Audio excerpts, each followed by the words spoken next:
우리 함께 보실 말씀은 창세기 6장 9절에서 13절의 말씀입니다.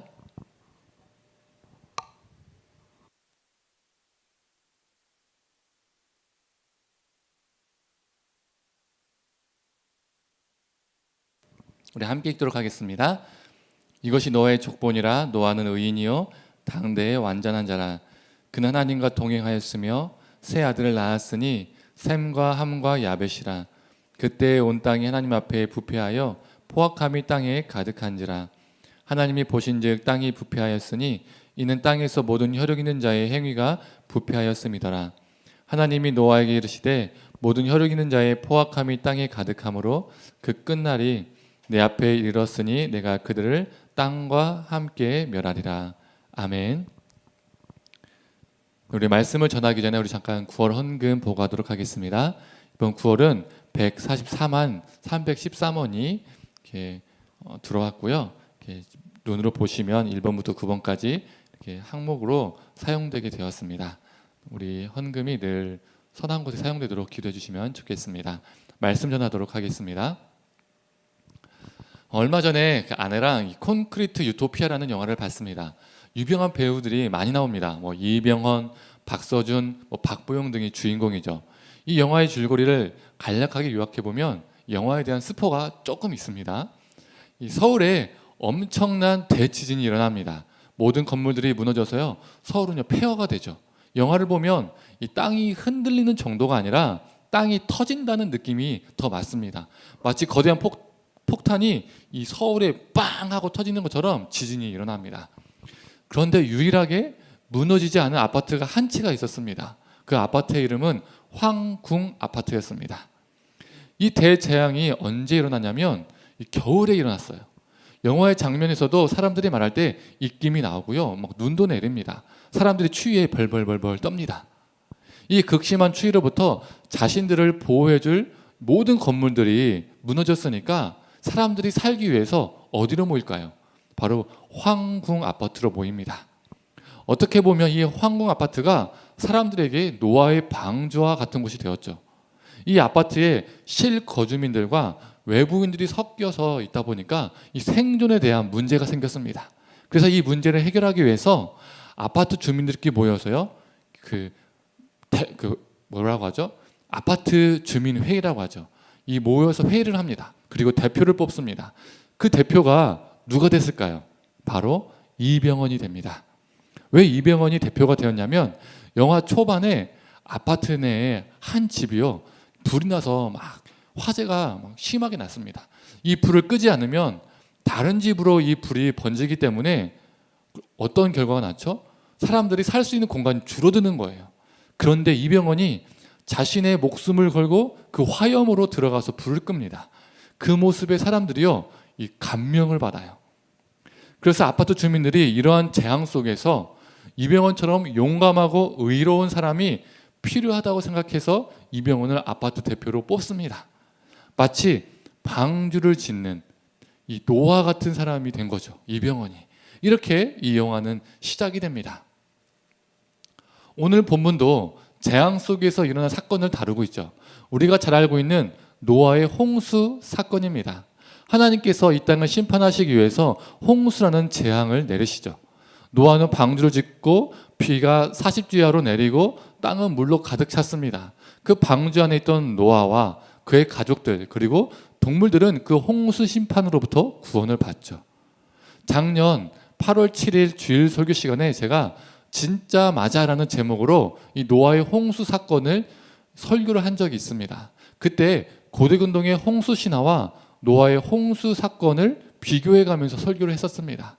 이 수메르의 아트라하시스 서사시와 이 바벨론의 길가메시 서사시의 즉 이 서사시 두 서사시에 담겨 있는 홍수 신화를 이야기했었죠. 이 수메르 문명과 이 바벨론 문명은 이 같은 지역, 비슷한 지역의 문명이라고 보시면 됩니다. 둘 다 메소포타미아 문명을 가지고 발생한 제국, 나라라고 할 수 있습니다. 그런데 이 수메르는 시대적으로 바벨론보다 먼저 생겨난 문명입니다. 그래서 이 아트라하시스 서사시가 먼저 쓰여졌고 후에 길가메시 서사시가 이 아트라하시스의 이 신화를 홍수 신화를 흡수해서 쓰여졌습니다. 이 서사시들은 영웅들에 대한 서사시입니다. 이 고대 근동의 홍수 신화와 이 성경의 홍수 사건이 상당히 비슷하다고 작년 설교에도 언급을 했었습니다. 비슷한 구조, 비슷한 전개, 심지어 이 세부적인 내용까지도 너무나 비슷해요. 신이 홍수가 날 것을 알려주고 또 주인공이 방주를 만들고 짐승을 종류별로 그 방주에 싣고 또 가족들도 함께 탑니다. 그리고 홍수가 일어나고 물이 빠지자 그 주인공은 제사를 드립니다. 그 과정 속에서 심지어 이 묻이 땅이 드러난 것을 확인하기 위해서 주인공들이 새를 바깥으로 보내요. 이것까지도 똑같습니다. 그래서 어떤 이들은 봐라, 고대 근동의 신화에도 똑같은 비슷한 이야기가 나오지 않냐, 노아의 홍수 사건은 가짜다라고 주장하는 사람들도 있죠. 그래서 작년에 제가 이 고대 근동의 홍수 신화에 나오는 사건들을 성경과 비교하면서 설교를 했었습니다. 동일한 홍수 사건을 가지고 어떤 인류는 판타지 같은 소설을 만들고 신화를 만들고 또 어떤 인류는 홍수 사건을 하나님의 사건으로 이해하고 해석했다는 것이죠. 안 들어보신 분들은 오늘 말씀을 듣고 작년 설교를 들어보시면 유익할 겁니다. 제가 오늘 예배 유튜브 게시판에 링크를 달도록 하겠습니다. 작년 설교는 사건을 비교하며 설교했다면 오늘 설교는 인물을 비교해가며 말씀을 전하고자 합니다. 이 아트라하시스 서사시 나오는 홍수 신화의 주인공은 누구일까요? 기억나십니까? 바로 아트라하시스입니다. 이 사건을 길게 말하면 작년 설교를 들으시면 될 것 같고요. 짧게만 설명하면 이렇습니다. 세상에 사람들이 너무 많아져서 세상이 시끄러워진 거예요. 그래서 엔릴이라는 신이 이 소음 때문에 잠을 잘 수 없으니까 내가 인간들을 멸할 것이다 라고 결정합니다. 처음에는 전염병을 보내요. 그런데 그 효과를 보지 못했습니다. 그래서 두 번째로 기근을 보냅니다. 이것도 별로 효과를 보지 못했어요. 그래서 마지막으로 보낸 재앙이 무엇이냐면 바로 홍수입니다. 이 홍수가 나기 전에 엔키라는 신이, 그 엔릴과 다른 신입니다. 엔키라는 신이 이 아트라하시스에게 홍수가 일어날 것을 미리 말해줍니다. 그런데 왜 엔키는 수많은 사람들 중에서 이 아트라하시스를 선택해서 홍수에 대해서 말해줬을까요? 다른 사람에게도 말해줘도 되잖아요. 왜 아트라하시스였을까요? 이 비밀은요, 그의 이름에 있습니다. 이 아트라하시스에서 아트라는 월등하다, 뛰어나다, 위대하다라는 의미를 가지고 있습니다. 그리고 하시스는 지혜, 솜씨, 능력, 똑똑함이라는 의미를 가지고 있습니다. 그래서 이 아트라하시스라는 이름은 쉽게 표현하면 월등히 지혜로운 자, 매우 뛰어나게 똑똑한 자, 매우 뛰어난 능력을 가진 자라고 표현할 수 있죠. 즉 엔키라는 신이 아트라하시스를 선택한 이유는 다른 인간에게 말해봤자 다른 인간들은 못 알아먹으니까, 무식하니까, 지혜가 없으니까, 뛰어나지 않으니까 엄청 똑똑한 아트라하시스를 선택해서 그에게 비밀을 알려주는 거죠. 아, 얘는 똑똑하니까 알아먹겠다라고 생각해서 그를 선택한 겁니다. 그리고 홍수가 그치고 그가 땅으로 나왔을 때 신이 그에게 무엇을 선물로 줬을까요? 바로 영생입니다. 영생. 그래서 아트라하시스는요, 영생을 가진 자가 되는 거예요. 그 땅에서 영생을 갖고 살아요. 그렇다면 이번에는 길가메시 서사시에 나오는 홍수 신화를 보겠습니다. 이 홍수 신화에서 주인공은 누구일까요? 이 아트라하시스 서사시에 홍수 신화의 주인공이 아트라하시스여서 이 길가메시 서사시에 나오는 홍수 신화의 주인공도 길가메시라고 생각할 수 있습니다. 그런데 길가메시가 아닙니다. 이 홍수 신화의 주인공은 우트나 피시템입니다. 이 우트나 피시템의 이름이 뜻이 무엇인지 아십니까? 이 뜻이 무엇이냐면 내가 내 생명을 찾았다입니다. 그리고 그도 아트라하시스와 동일하게 홍수가 그친 후에 신에게 영생을 선물로 받습니다. 이 고대 근동의 홍수 신화들, 그리고 홍수 신화의 주인공들의 이름이 말해주는 것이 무엇일까요? 그들이 홍수에서 살아남을 수 있었던 것은 신이 홍수가 날 것을 미리 말해줘서가 아니라 그들이 매우 똑똑했기 때문입니다. 그들이 남들보다 잘났기 때문입니다. 그들은 남들보다 특별한 존재였다는 것이죠. 그래서 신이 영생을 줬음에도 그건 신의 전적인 은혜가 아니라 내가 내 생명을 찾은 겁니다. 내가 잘나서 내 스스로 얻은 거라는 거예요. 그래서 그들은 그냥 사람이 아니라 영웅입니다. 그래서 이 서사시들은 영웅 서사시라고 말하죠. 그렇다면 이번에는 노아를 볼까요? 그가 수많은 사람들 중에서 여호와 하나님께 선택받은 이유가 뭘까요? 남들보다 똑똑해서, 남들보다 잘나서 능력이 있어서일까요? 오늘 본문 9절은 이렇게 말해줍니다. 한번 볼까요? 이것이 노아의 족본이라 노아는 의인이요 당대의 완전한 자라. 그는 하나님과 동행하였으며. 그가 의로운 사람이었기 때문에 그는 하나님께 선택을 받았습니다. 의롭다는 것은 무엇일까요? 예전에 세일러문이라는 그 만화가 있었죠. TV에서 했었습니다. 이 세일러문이 나쁜 적을 처단할 때 매번 하는 말이 있습니다. 혹시 기억이 나시는 분 있습니까? 이 처단하기 전에 꼭 이 멘트를 해요. 정의의 이름으로 너를 용서치 않겠다라고 하면서 그 적을 무찌릅니다. 우리는 정의라는 것을 악을 처단하는 것이라고 생각할 때가 많죠. 그런데 성경에서 말하는 정의는 이 의미보다 더 큰 의미를 가지고 있습니다. 오늘 본문에서 의인이라고 해서 이 의인을 할 때 의자, 이 의롭다는 것은 히브리어로 ጼ데크라는 단어입니다. 또는 ጼ데카라고도 표현합니다. 이 ጼ데크라는 단어는 단순히 악을 처단하는 의로움을 이야기하는 것이 아니라 서로가 서로를 형제로 대하는 것을 ጼ데크, 의로움이라고 합니다. 한 단어로 표현하면 형제애죠. 즉 노아가 의인이었다는 것은 그가 이웃을 형제로 대하는 사람, 형제애를 가지고 이웃을 사랑과 자비로 대하는 사람이었다는 겁니다. 그렇다면 왜 하나님은 의로움이라는 기준으로 그를 선택했을까요? 수많은 기준들이 많잖아요. 다르게 표현하면 하나님이 세상을 심판하신 이유가 무엇일까요? 11절과 13절의 말씀입니다.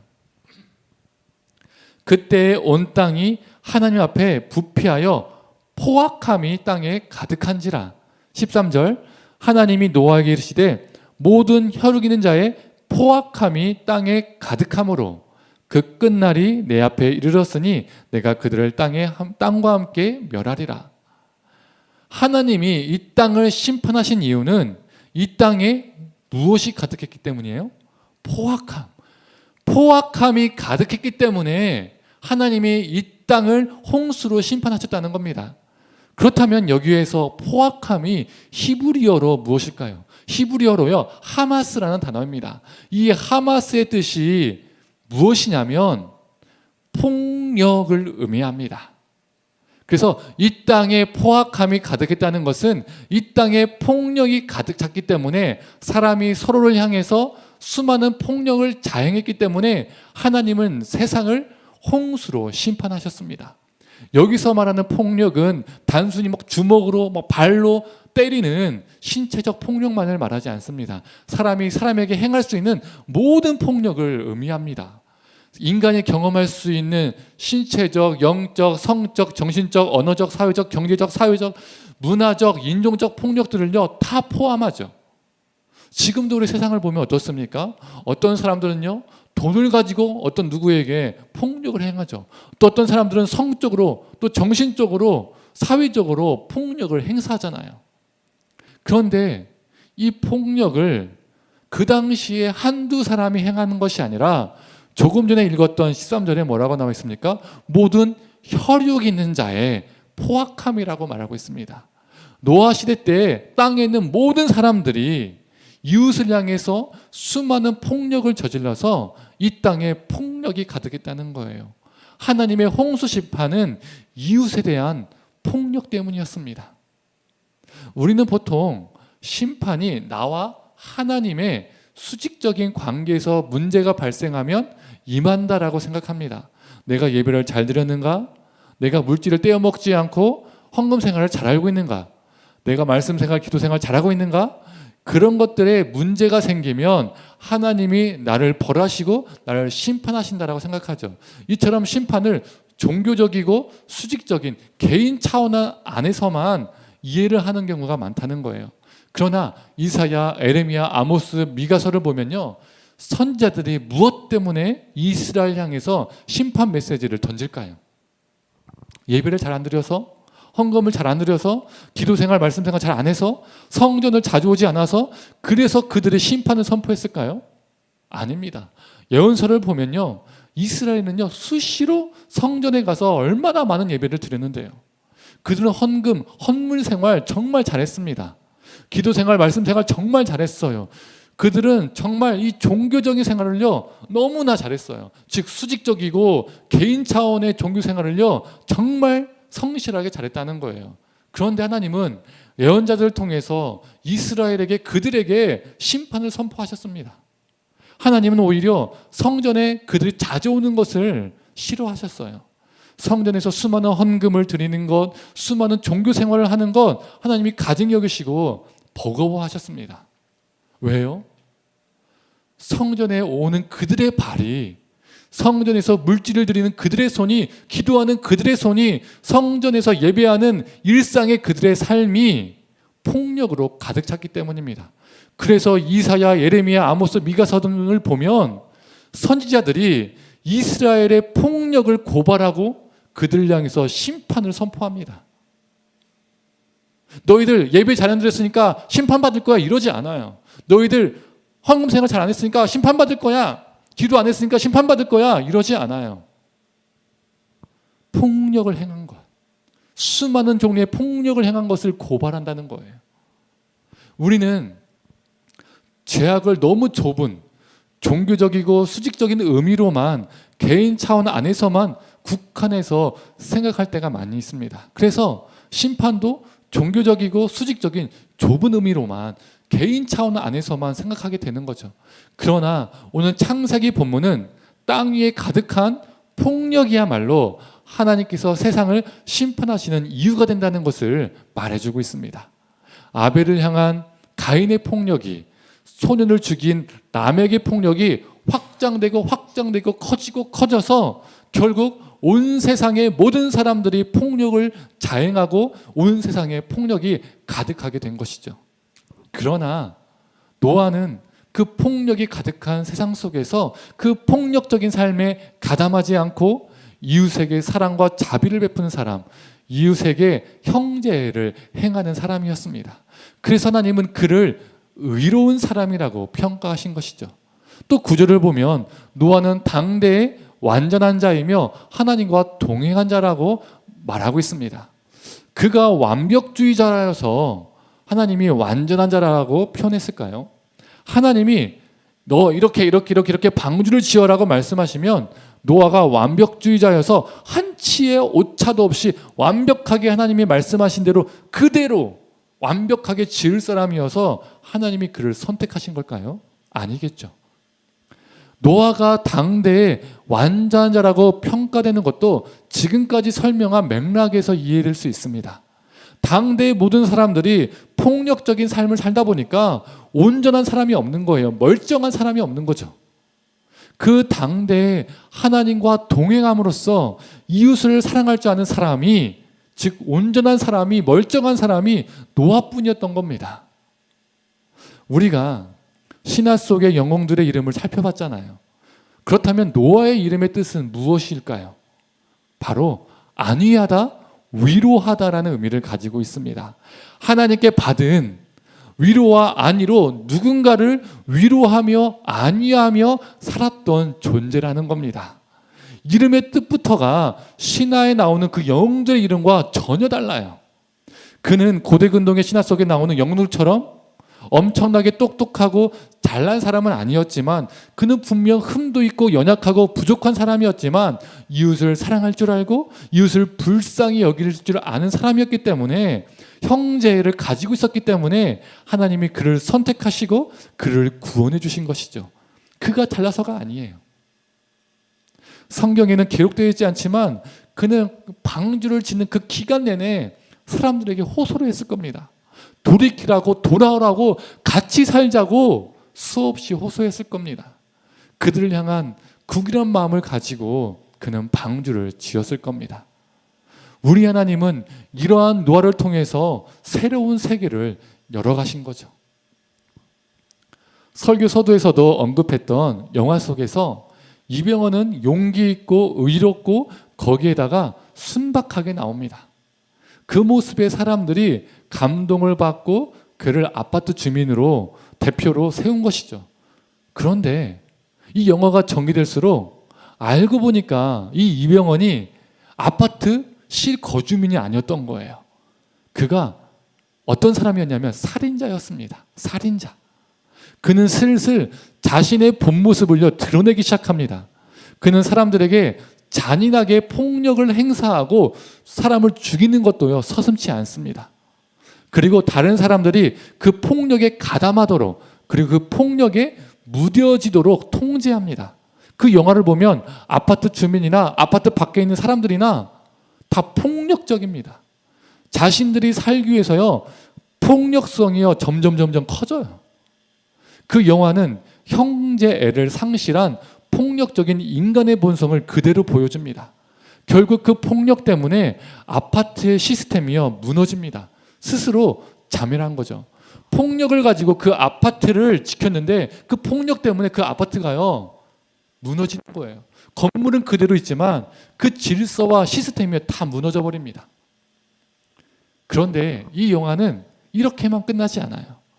그 폭력이 난무한 상황 속에서 형제애를 발휘한 사람들이 있었습니다. 그들은 이병헌에 의해서 색출되고 수치를 당하긴 하지만 추위에 떠는 사람들, 먹지 못한 사람들, 연약한 사람들을 자기 집에 몰래 숨겨서 그들을 보호하고 먹을 것을 나누어 주었습니다.